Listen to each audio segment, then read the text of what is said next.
어느 날부터인가 잠이 아니라 기절하듯 잠들고 있습니다. 하루 종일 긴장한 몸이 더 이상 버티지 못해 쓰러지듯 눈을 감습니다. 그것을 우리는 수면이라고 부르지만 사실은 탈진에 가깝습니다. 그리고 새벽이면 이유 없이 눈이 떠집니다. 알람이 울리기 한참 전, 아직 어둠이 깊은 시간. 3시, 4시, 5시. 눈을 뜨는 순간 걱정이 이미 거기서 기다리고 있습니다. 마치 밤새도록 당신 곁을 지키며 당신이 깨어나기를 기다렸다는 듯이. 내일은 잘 될까? 이번 달은 버틸 수 있을까? 아이들은 괜찮을까? 이 관계는 회복될 수 있을까? 혹시 더 나빠지진 않을까? 질문들이 파도처럼 밀려옵니다. 하나가 끝나기도 전에 다음 걱정이 찾아옵니다. 당신은 침대에 누워 있지만 마음은 이미 1000가지 미래를 헤매고 있습니다. 그래서 당신은 기도합니다. 하나님, 이 걱정을 가져가 주세요. 하나님, 평안을 주세요. 하나님, 제가 왜 이렇게 불안한지 모르겠습니다. 기도는 간절합니다. 진심입니다. 하지만 기도가 끝나면 걱정은 여전히 거기 있습니다. 아무것도 변하지 않은 것 같습니다.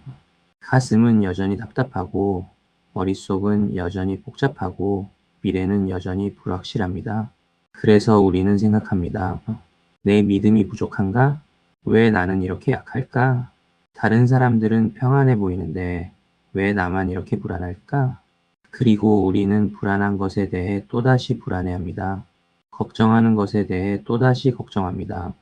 이것이 우리를 더욱 지치게 만듭니다.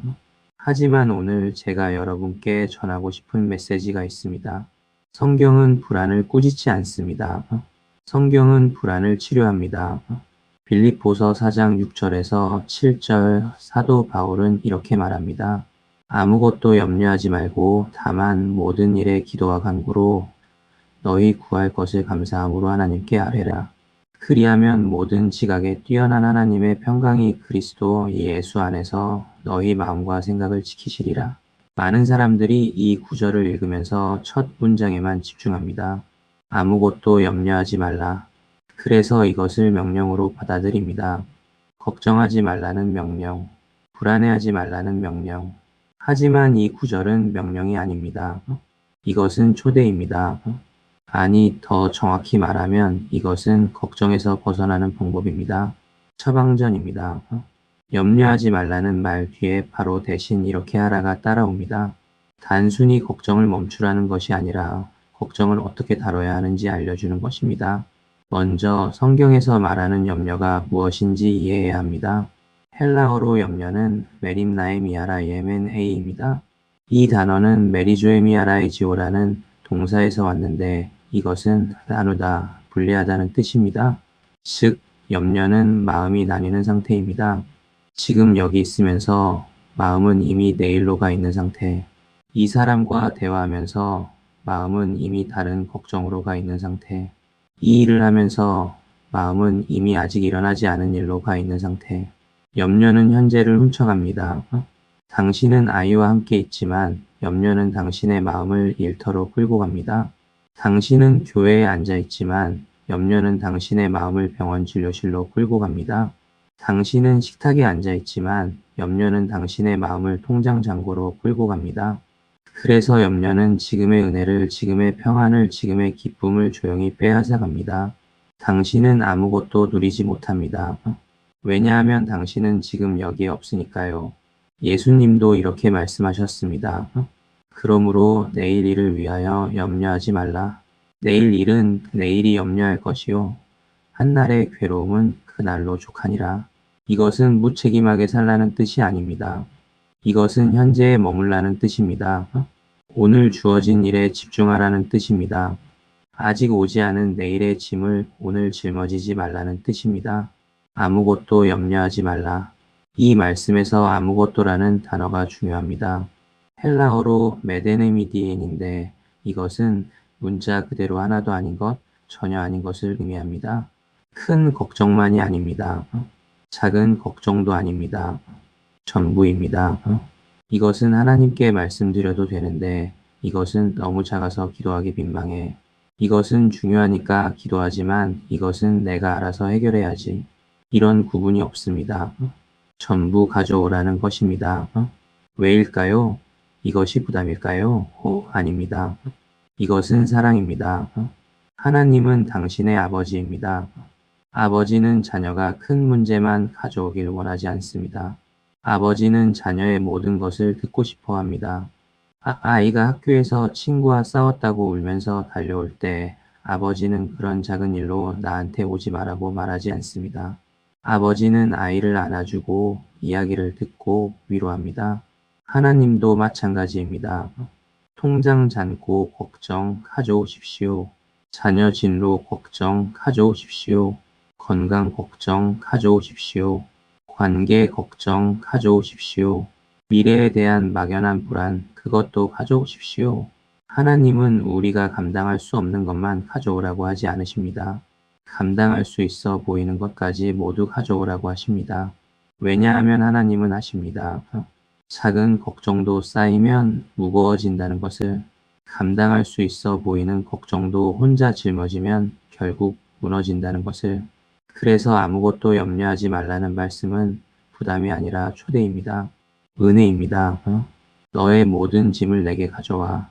작은 것부터 큰 것까지, 말할 수 있는 것부터 말할 수 없는 것까지 전부 내게 가져와. 내가 들어줄게. 내가 함께 짊어질게. 그렇다면 어떻게 가져와야 할까요? 바울은 세 가지를 말합니다. 기도와 간구와 감사. 첫째, 기도입니다. 기도는 하나님과의 대화입니다. 당신이 누구인지, 지금 어떤 상태인지, 무엇을 느끼는지를 하나님께 있는 그대로 말씀드리는 것입니다. 하나님, 제가 여기 있습니다. 하나님, 저는 지금 두렵습니다. 하나님, 저는 지금 지쳤습니다. 하나님, 저는 지금 무엇을 해야 할지 모르겠습니다. 포장하지 않아도 됩니다. 경건한 말투를 쓰지 않아도 됩니다. 그냥 솔직하게 날 것 그대로 당신의 마음을 하나님께 쏟아놓으면 됩니다. 시편의 기도들을 보십시오. 다윗은 하나님께 화를 내기도 하고 의심하기도 하고 두려움을 토로하기도 합니다. 그리고 하나님은 그것을 다 받아주십니다. 둘째, 간구입니다. 간구는 구체적인 요청입니다. 기도가 하나님, 저 여기 있어요 라면 간구는 하나님, 저는 이것이 필요합니다 입니다. 하나님, 이번 달 월세가 필요합니다. 하나님, 아이의 이 병을 고쳐주세요. 하나님, 이 관계를 회복시켜 주세요. 하나님, 일자리를 주세요. 구체적으로 말씀드리십시오. 하나님은 이미 아시지만 당신이 말하는 것이 중요합니다. 왜냐하면 그것을 입 밖으로 내는 순간 당신은 그것을 하나님께 맡기는 것이기 때문입니다. 말하지 않으면 그것은 여전히 당신 안에 갇혀 있습니다. 하지만 입으로 고백하는 순간 그것은 하나님의 손으로 넘어갑니다. 셋째, 감사입니다. 그런데 여기서 중요한 것이 있습니다. 감사함으로라는 단어입니다. 이것은 응답 이후에 드리는 감사가 아닙니다. 이것은 응답 이전에 드리는 감사입니다. 아직 변한 게 없어도, 아직 보이는 게 없어도 이미 들으셨음을 믿는 믿음의 고백입니다. 하나님, 아직 통장에 돈이 들어오지 않았지만 이미 들으셨음을 감사합니다. 하나님, 아직 이 상황이 바뀌지 않았지만 이미 일하고 계심을 감사합니다. 하나님, 아직 응답이 보이지 않지만 이미 최선의 때에 최선의 방법으로 응답하실 것을 감사합니다. 이 감사는 상황에 대한 감사가 아니라 하나님의 신실하심에 대한 감사입니다. 지금 보이는 것이 아니라 하나님의 성품에 대한 신뢰입니다. 그리고 이 세 가지 기도와 간구와 감사를 할 때 놀라운 일이 일어납니다. 그리하면 모든 지각에 뛰어난 하나님의 평강이 그리스도 예수 안에서 너희 마음과 생각을 지키시리라. 하나님의 평강이 우리 마음을 지킵니다. 이 평강은 기분이 아닙니다. 감정이 아닙니다. 이것은 하나님이 주시는 초자연적인 선물입니다. 지킨다는 단어가 중요합니다. 헬라어로 프루레오피에이치아르오유아리오인데 이것은 군사 용어입니다. 군인이 성을 지키듯 보초 가문 앞에 서듯 그렇게 지킨다는 뜻입니다. 하나님의 평강은 마치 군인처럼 우리 마음문 앞에 서서 불안이 들어오지 못하게 막는 보초입니다. 이것은 문제가 사라져서 오는 평안이 아닙니다. 이것은 문제 한가운데서도 지켜지는 평안입니다. 바울이 이 편지를 쓸 때 그는 감옥에 있었습니다. 사슬에 묶여 있었습니다. 미래가 불확실했습니다. 언제 풀려날지, 혹시 죽게 될지 알 수 없었습니다. 하지만 그는 이렇게 말합니다. 나는 어떠한 형편에든지 자족하기를 배웠노니 이것이 하나님의 평강입니다.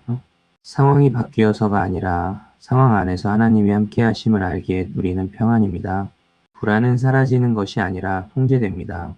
걱정은 완전히 없어지는 것이 아니라 하나님께 맡겨집니다. 그리고 그 자리에 설명되지 않는, 이해할 수 없는 모든 지각을 뛰어넘는 평강이 머무르게 됩니다. 오늘 밤 이렇게 해보십시오. 종이를 꺼내십시오. 그리고 가장 큰 걱정 하나를 적으십시오. 구체적으로 적으십시오. 그리고 하나님께 그것을 말씀드리십시오. 하나님, 저는 지금 이것이 너무 두렵습니다. 하나님, 저는 지금 이것이 필요합니다. 하나님, 저는 지금 이것을 감당할 수 없습니다. 그리고 이렇게 말하십시오. 하나님, 아직 응답이 보이지 않지만 이미 들으셨음을 감사합니다. 이제 이 걱정을 하나님께 맡깁니다. 그리고 그 종이를 찢어버리든지 서랍에 넣어버리든지 하나님께 상징적으로 맡기십시오. 걱정이 다시 찾아오면 그리고 걱정은 또 찾아올 것입니다. 이렇게 말하십시오. 나는 이미 하나님께 맡겼다. 지금은 하나님이 지키고 계신다. 나는 오늘 할 일만 하면 된다. 이것을 반복하십시오. 걱정이 찾아올 때마다 다시 하나님께 맡기십시오. 이것이 훈련입니다. 이것이 믿음의 근육을 키우는 방법입니다. 그리고 시간이 지나면 당신은 발견하게 될 것입니다. 걱정이 당신을 지배하지 않는다는 것을, 걱정이 여전히 있지만 당신은 그것에 압도되지 않는다는 것을, 하나님의 평강이 당신의 마음 문 앞에 서서 당신을 지키고 있다는 것을, 오늘 밤 당신의 마음 문 앞에 하나님의 평강이 보초로 서기를 바랍니다. 지금도 당신은 혼자가 아닙니다. 하나님이 함께 계십니다. 당신의 걱정을 하십니다. 당신의 두려움을 보십니다. 그리고 당신을 지키고 계십니다. 이제 오늘 하루를 하나님께 맡기고 평안히 쉬십시오. 하나님의 평강이 당신과 함께하기를 축복합니다.